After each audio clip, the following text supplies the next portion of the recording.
मुंबई मंत्रालयात आज anti corruption ब्युरोची मोठी कारवाई करण्यात आलेली आहे. अन्न व औषध प्रशासन विभागातील एका क्लर्कला लाच घेताना रंगेहात अटक करण्यात आली. राजेंद्र ढेरंगे असे अटक करण्यात आलेल्या आरोपीचे नाव आहे. मेडिकलचा निलंबित परवाना पूर्ववत करून देण्यासाठी तब्बल 50,000 रुपयांची मागणी करण्यात आली. तडजोडीनंतर 35,000 रुपये स्वीकारताना सापळा यशस्वी झाला. मंत्रालयाच्या दुसऱ्या मजल्यावर ही कारवाई झाल्याने प्रशासनात खळबळ. तक्रार प्राप्त होताच अँटी करप्शन ब्युरोचे 6 अधिकारी मंत्रालयात दाखल झाले. संबंधित कारवाई मंत्री नरहरी झिरवळ यांच्या कार्यालयात करण्यात आली. काही काळ कार्यालय पूर्णतः ताब्यात घेण्यात आले.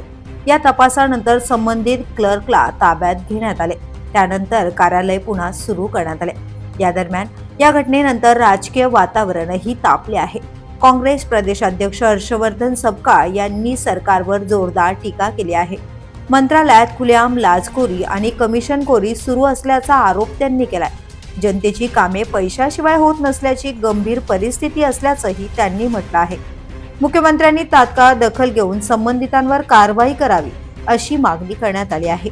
मंत्रालयातच सापळा, अधिकाऱ्याची अटक आणि त्यानंतरच राजकीय आरोप प्रत्यारोपांचा भडका. या प्रकरणाकडे आता संपूर्ण राज्याचे लक्ष लागले आहे. पुढील तपासात आणखी काय उघड होणार याकडे आता सर्वांचे लक्ष लागले आहे. The police news bureau, Mumbai.